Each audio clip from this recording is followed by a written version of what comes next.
Anyway, let's get started off with number 10 and talk about Mortal Kombat 11.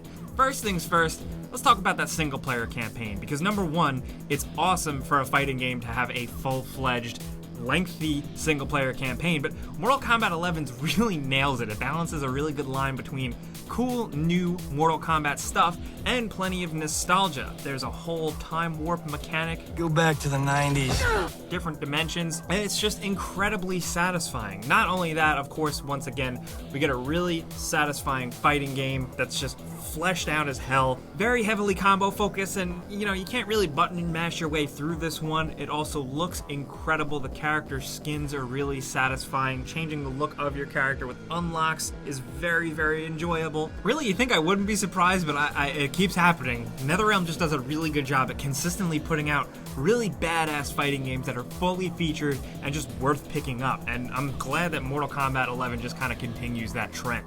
But next, over at number 9, let's talk about Kingdom Hearts 3. We gotta give Kingdom Hearts 3 some love. I know diehard fans have been waiting for this for such a long time, and whether or not it really lived up to your expectations, at least in the end, story-wise, I think throughout that journey, it is still a satisfying and fun Kingdom Hearts game to play. Now, the new sequences are really what are worth mentioning, from Big Hero 6 to Toy Story. There's just a lot of fun stuff here that is lovingly recreated and just fun as hell, man. I mean, like, the Frozen level is really cool, and then they have Elsa come out and do the entire Frozen song just to kind of like flex. I don't know what that was about, but I really appreciate it. The combat is fun. It's maybe not as challenging as some of us would have liked it, but some of the visual moves are just so over the top and interesting to look at that you can't just help but smile and have a good time. That's what I came to Kingdom Hearts for, and that's what I got. We have different levels of Kingdom Hearts fandom here in the office. We'd love to hear what you guys think down in the comments about Kingdom Hearts 3, because it is a little contentious, but we think it's a really good time, so we're keeping it on this list, man.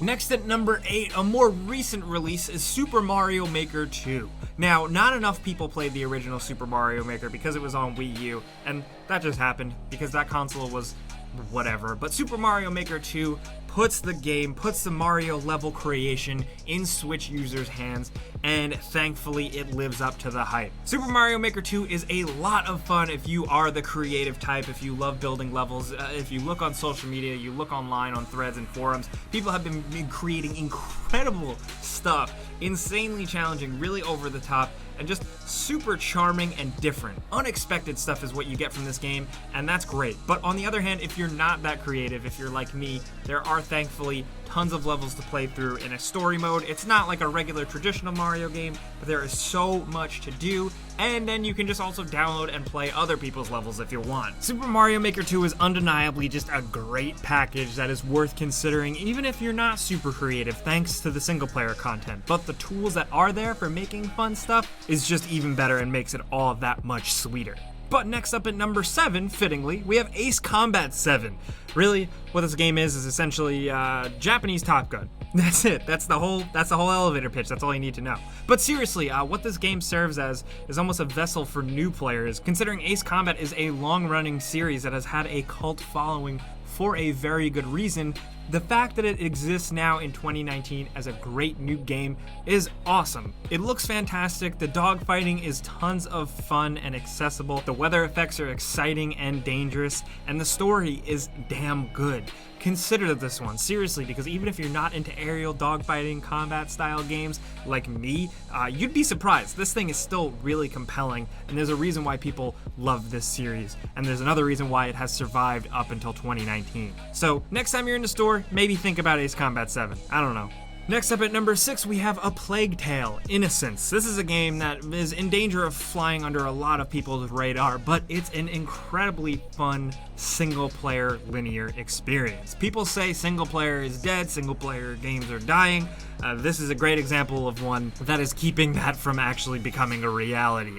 It's very similar to what we've praised quite a bit last year, Hellblade: Senua's Sacrifice, in that it's not super long, but it's really high quality, great visuals, and just kind of doesn't outstay its welcome, but is a great playthrough. A Plague Tale: Innocence, you step in the footsteps of a young teenage girl who is tasked with carrying her brother across this awful plague-ridden medieval France. It's somewhat supernatural, a little over the top, because the plague and the swarm of rats are very, very crazy and scary, but the game is grim, dark, disgusting, and nasty, and it's so much fun navigating the horrors of this plague-ridden France, while also doing light combat with some scary enemies, but a lot of environmental puzzles that are fairly satisfying to pull off. It just warrants a good playthrough. The characters are compelling, the story is interesting, and like Hellblade, it's just worth experiencing.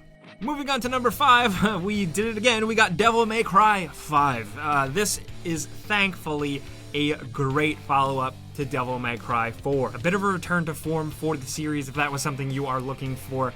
This thing plays incredibly well. The fun factor is through the roof because the combat elements in Devil May Cry 5, the whole combat and gameplay package is the most fine-tuned and seamless it has ever been. You start out the game as Nero once again from Devil May Cry 4, but with a ton of new tricks, but then the game opens up to newcomer character V, who has a completely different playstyle. It's kind of a nice change of pace, but then of course you can also play as Dante. And once you get to play as Dante, the game really picks up with tons of weapon types, and just really that's when the game really falls into its own in terms of combat, fun factor, and just ridiculousness. About halfway through, the game is going to fire on all cylinders for you, and you are going to have a hell of a time. Not only is the combat incredibly fine-tuned and challenging and satisfying, but visually, Devil May Cry 5 looks insanely good, like almost too good. This is a game worth pausing and using the photo mode because character models are insane. The environments look great, even though they can get a little repetitive. And, you know, if we're talking about negative things, I think the story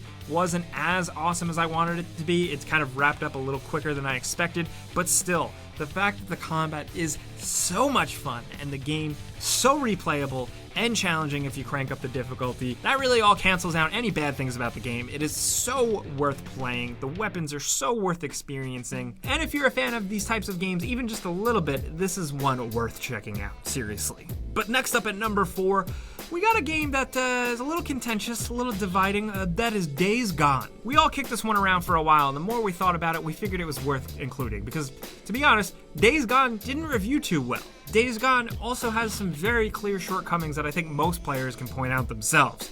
But, for some reason, can't quite put our finger on it, still couldn't stop playing it until the end. Now, of course, it is really long, the open world a little maybe too big for some folks, and it outstays its welcome a little bit, but Deacon St. John as a character and the compelling story makes you want to see it through to the end. I think Sam Witwer's performance as Deacon St. John was compelling and interesting, and you just wanted to look at the screen. And then on the gameplay side, the bike mechanics and just like driving around, racing around on a bike, and also the progression of upgrading your motorcycle just made it really interesting. It made up for the fact that fighting human characters kind of sucked, but the zombie encounters were awesome because of those massive, sprawling hordes of them. I wish there were more, but when you encountered them, they were pretty tense. And really, the game is just interesting. Some people love it, some people hate it. We have decided to lean more on the side that we really like it, and we're glad it's a game. We're definitely looking forward to seeing what you guys think about this one. Of course, talk to us in the comments about all of this, and if you're curious about what we really think about it, check out our Before You Buy. But moving on to number 3, a game that we really loved in Before You Buy is Sekiro, Shadows Die Twice. This is, of course, another FromSoft game, the makers of Dark Souls and Bloodborne. So, yeah, of course it's good. What they do here differently is what makes it even more interesting. More verticality, more gadgets, a grappling hook, more emphasis on just waiting for the right moment to strike, properly parrying, and really doing all these new combos and abilities that you unlock to counter certain things. It is a really exciting game that manages to make you feel like an actual ninja. That was really ambitious and very challenging to pull off, and make it also feel like a challenging, rewarding FromSoft game, but damn it, they did it. The world is creepy and mysterious and intriguing. The enemy types are awesome to look at, but also incredibly challenging and beat you into a pulp. You're constantly learning through this game. The game punches you in the face until you figure out all of its systems. You literally can't progress until you do, and that's what makes it really, really fun. Of course, it's definitely not a game for everyone, like all of their games, but it's different enough that I think it's worth checking out. Maybe even if you weren't into Dark Souls, give this a shot. I am just so glad that Miyazaki and his team tried something completely different here, and it turned out really awesome, incredibly challenging, and just worth talking about. That's why it's definitely on our list. But moving down to number 2, we got Metro Exodus, a game where we really feel like they finally figured out this whole Metro thing. This game is fantastic. Despite the move to semi-open world areas, it doesn't feel shoehorned. We were really concerned here that the game would go to open world and it would feel like just a waste of space, kind of just like they made it open world to say it was open world, but it makes sense in the context of the game and is very fun and just interesting to go find and forage for new components and upgrades for Artyom. All of a sudden, Metro now has a new and exciting loop that totally makes it even more worthwhile. Not only that, whether you're playing on PC or console, the game looks damn incredible. It is an absolute looker, and I think the move to go away from nuclear winter and kind of highlight new areas of this post-apocalyptic, nuked-out Russia has given the designers so much to work with in terms of creating interesting environments. The game looks like concept art come to life in a lot of areas, while also still managing to maintain the Metro identity. You know, the thing doesn't forget where it came from. You still find yourself in dark hallways and fighting spooky monsters with tense situations and limited resources. Actually, this game has at least 1 or 2 really, really memorable, scary sequences that are worth experiencing along with the whole rest of the thing. Not only that, yeah, playing it is great, but the story is interesting as well. This is a world that you want to learn more about. This is a story with characters you want to follow, and really, Metro Exodus just nails it. It's a bummer that it did have some controversy with being an Epic Game Store exclusive on PC, but whether you're playing it on console, or maybe you're just waiting for a year for it to finally come on Steam, regardless, Metro Exodus is damn good. Now finally, down at number 1, we have, of course, you guessed it, Resident Evil 2. This remake, reimagining of the original Resident Evil 2 classic is exactly what we were hoping for. It lived up to the name, it lived up to the hype, it lived up to the nostalgia, while also doing its own thing here and there where it really mattered. It's just a fantastic game. It really retains and brings back all those survival horror elements we love so much. It takes, some of the best aspects and modernizations of Resident Evil 7, but of course, puts it in third person, like the old days, and gives us Raccoon City, Leon Kennedy, Claire Redfield, and the whole shebang. What's really exciting though, and the game has really blown up, especially with like memes and stuff around Mr. X, is just for the people who haven't experienced it back in the day, experiencing all of this weird, wacky, Umbrella, Raccoon City stuff for the first time in 2019. It's just so cool to see that. I don't know. But it adds new things here and there to make it really interesting and really fresh, while also having the right amount of callbacks and nostalgia and just faithful recreations of stuff we loved in the original. Not only that, of course, like any good Resident Evil game worth its salt,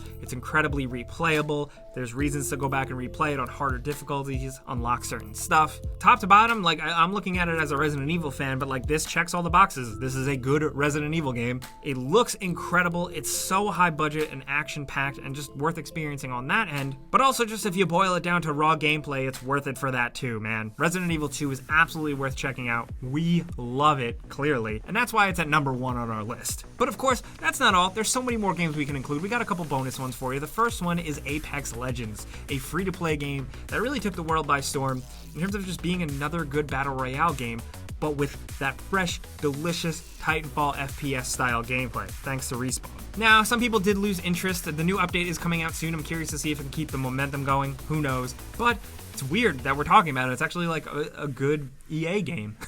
Also, as a runner-up, we have Mordhau, the PC melee historical combat-focused game. And yeah, the chat can be a little toxic and gross sometimes, but the gameplay, the core gameplay, is so fun, and the whole thing being so competitive, it still is worth checking out, and it's just a really good, solid PC experience. And another one we want to include briefly is Rage 2, another one that divided people, but we think that the injection of a little bit of Doom-style gameplay and just fun abilities to the original Rage, which we weren't crazy about, makes it worth checking out. It's a fun first-person shooter.